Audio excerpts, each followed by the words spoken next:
ಅಪ್ಪ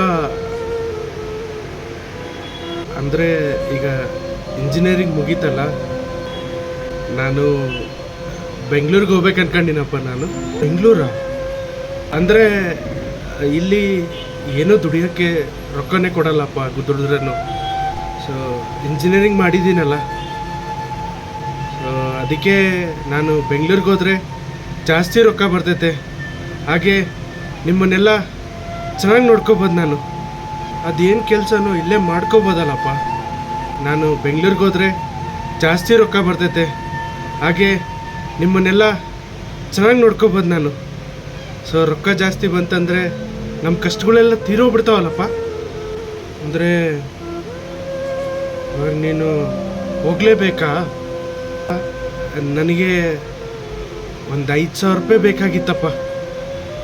5,000ನಾ? ಅಂದರೆ ಅಲ್ಲಿ ಪಿ ಜಿ ಕಟ್ಟಬೇಕು, ಹಾಗೆ ಅಲ್ಲಿ ಹೋಗಿ ಜಾಬ್ ನೋಡ್ಕೋಬೇಕಲ್ಲ. ಸರಿಯಪ್ಪ, ಆಯಿತು, ನಾನು ತರ್ತೀನಿ. ನೀನು ಸಂತೋಷವಾಗಿರೋದೇ ನಾನು ನೋಡಬೇಕಪ್ಪ. ಆಯ್ತು, ನಾನು ತರ್ತೀನಪ್ಪ. ಏಯ್ ಇಲ್ಲಿ ಬಾರ, ಇಲ್ಲಿ ಆ ಮಾವಿನ ತೋಟದಲ್ಲೆಲ್ಲ ಮಾವಿನೆಲ್ಲ ಕಿತ್ರಿ, ಚೀಲದಲ್ಲಿ ಹಾಕ್ರಿ ಈ ಕಡೆ. ಏಯ್ ರಂಗಪ್ಪ, ಈ ಕೊಬ್ಬೆಲ್ಲ ಕಿತ್ತಿ ಈ ಕಡೆ ಚೀಲದಲ್ಲೆಲ್ಲ ಹಾಕ್ರಿ. ನಮಸ್ಕಾರ ಬುದ್ಧಿ. ಏನಪ್ಪ ಈ ಕಡೆ ಬಂದ್ಬಿಟ್ಟಿದೀಯಾ? ಏನು ಸಮಾಚಾರ? ನಿಮ್ಮಿಂದ ಒಂದು ಸಣ್ಣ ಸಹಾಯ ಆಗಬೇಕಾಗಿತ್ತು. ನನ್ನ ಮಗ ಬೆಂಗಳೂರಿಗೆ ಹೋಗ್ಬೇಕಂತ ಸಾನ ಆಸೆ ಇಟ್ಕೊಂಡೈತೆ. ಹೌದಾ? ಒಂದು 5,000 ರೂಪಾಯಿ ಕೊಡ್ತೀರಾ ಬುದ್ಧಿ? ಯಾರು ರೊಕ್ಕ ಗಿಕ್ಕ ಇಲ್ಲ ನೋಡಿ. ಅಯ್ಯೋ, ನಮ್ಮ ಮಗ ಪಾಪ ಭಾಳ ಕನಸು ಕಂಡ್ಬಿಟ್ಟೈತೆ ಬುದ್ಧಿ. 5,000 ರೂಪಾಯಿ ಕೊಡ್ರಿ ಬುದ್ಧಿ. ನನ್ನ ಸಂಬಳದಲ್ಲೆಲ್ಲ ಮುರ್ಕೊಂಬಿಡ್ರಿ ಬುದ್ಧಿ. ಆಗ್ಲೆಲ್ಲ ಬಂದು ರೊಕ್ಕ ಕೇಳ್ತಾ ಇದ್ರೆ ಎಲ್ಲಿಂದ ತರೋದು?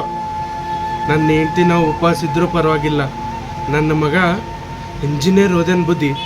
ಕಷ್ಟಪಟ್ಟು ಓದೇನ ಆ ಮಗು. 5,000 ರೂಪಾಯಿ ಕೊಟ್ಬಿಡಿ ಬುದ್ಧಿ. ಪಾಪ ಅದು ಊಟನೂ ಮಾಡಿಲ್ಲ ಬುದ್ಧಿ ನನ್ನ ಮಗ. ನೋಡಯ್ಯ, ನನ್ನ ಹತ್ರ ರೊಕ್ಕ ಇಲ್ಲ ಬುದ್ಧಿ. ಹಂಗೆ ಮಾಡಬೇಡ ಬುದ್ಧಿ.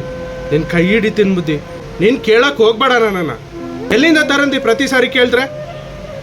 ನಿನ್ನ ಕಾಲು ಅನ್ಕೋ ಬುದ್ಧಿ. ಇದನ್ನು ಒಂದು 5,000 ರೂಪಾಯಿ ಕೊಡು ಬುದ್ಧಿ. ನೋಡಪ್ಪ, ನಾನು ಕೊಡು ಬುದ್ಧಿ. ನಿನ್ನ ಕಾಲು ಹಿಡಿತೀನಿ, ಕೊಡು ಬುದ್ಧಿ. ಕಾಲೆಲ್ಲ ಹಿಡಿಬೇಡ. ಇರಲಿ ಆಯಿತಾ, ನಾನು ಕೊಡ್ತೀನಿ. ಬಟ್ ನೀನು ನೆಕ್ಸ್ಟ್ ತಿಂಗಳದಲ್ಲೇ ನೀನು ಕೊಡಲೇಬೇಕು ರಿಟರ್ನು. ಇಲ್ಲ ಅಂದರೆ ನಿನ್ನ ಹೊಲ ಪತ್ರಗಳೆಲ್ಲ ನನ್ನ ಹತ್ರ ಇಟ್ಟು ಹೋಗ್ಬೇಕು. ಆಯಿತು ಬುದ್ಧಿ, ಕೊಟ್ಬಿಡ್ತೀನಿ ಬುದ್ಧಿ. ನಾನು ಕೊಡ್ತೀನಿ ಬುದ್ಧಿ. ಆಯಿತು ಬುದ್ಧಿ. ಮಗ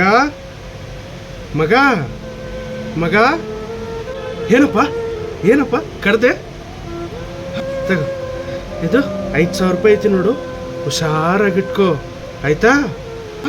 ಹೌದಾ? ಥ್ಯಾಂಕ್ಸ್ ಅಪ್ಪ, ಥ್ಯಾಂಕ್ ಯು ಸೋ ಮಚ್. ನೀನು ಚೆನ್ನಾಗಿರೋದೇ ಬೇಕು ನನಗೆ, ಆಯ್ತಪ್ಪ? ನೀನೇನು ತಲೆ ಕೆಡ್ಸ್ಕೊಬೇಡ ಮಗ ಮನೆದು, ಆಯ್ತಪ್ಪ? ಹಾಗೆ ಆಗ್ಲಪ್ಪ. ಚೆನ್ನಾಗಿ ದುಡ್ಕೊಂಡು ನಮಗೆ ಕೊಟ್ಟಿಲ್ಲ ಅಂದರೂ ಪರವಾಗಿಲ್ಲ, ನೀನು ಚೆನ್ನಾಗಿರಪ್ಪ. ನಿನ್ನ ಜೀವನ ಚೆನ್ನಾಗಿದ್ದರೆ ನಾನು, ನಿಮ್ಮವ್ವ, ನಿನಗೆ ಬರೋ ಹೆಂಡ್ತಿ ಎಲ್ಲರೂ ಚೆನ್ನಾಗಿರ್ತೀವಪ್ಪ. ಚೆನ್ನಾಗಿ ಹೋಗ್ಬಾಪ, ಆಯಿತಾ? ಸರಿ ಆಯ್ತಪ್ಪ. ಸರಿ ಆಯ್ತಪ್ಪ, ನಾ ಹೋಗ್ತೀನಿ. ಬ್ಯಾಗ್ ತೊಗೊಳ್ತೀನಿ, ಬ್ಯಾಗಲ್ಲೆಲ್ಲ ಇಟ್ಕೊಂಡ್ಬಿಡ್ತೀನಪ್ಪ. ಸರಿ ಕಂದ, ನೀನು ಬ್ಯಾಗೆಲ್ಲ ನೀನು ಪ್ಯಾಕ್ ಮಾಡ್ಕೊ. ನಾವು ಹೋಗೋಣ, ಬಸ್ಸಿಗೆ ಬಿಟ್ಟು ಬರ್ತೀನಿ ನಾನೇ, ಆಯಿತಾ? ಖರ್ಚಿಗೆ ಏನಾದರೂ ಬೇಕಂದ್ರೆ ಕೇಳು, ಅಮ್ಮನ ಹತ್ರ ಐತಿ ನೋಡು. ಓಕೆ, ನಾನು ಡಬ್ಬಿಯಲ್ಲಿ ಇಟ್ಟೋಕೆ ಅಂತ ಕೊಟ್ಟಿದ್ದೆ, ಅಲ್ಲಿಂದನೂ ತಗೋ, ಆಯಿತಾ? ನೀನು ಚೆನ್ನಾಗಿರು ಮಗನೇ, ಚೆನ್ನಾಗಿ ದುಡ್ದು ಚೆನ್ನಾಗಿ ಉದ್ಧಾರ ಆಗ್ಬೇಕಾಯ್ತಾ? ಸರಿಯಪ್ಪ, ಆಯಿತು. ಥ್ಯಾಂಕ್ಸ್ ಅಪ್ಪ.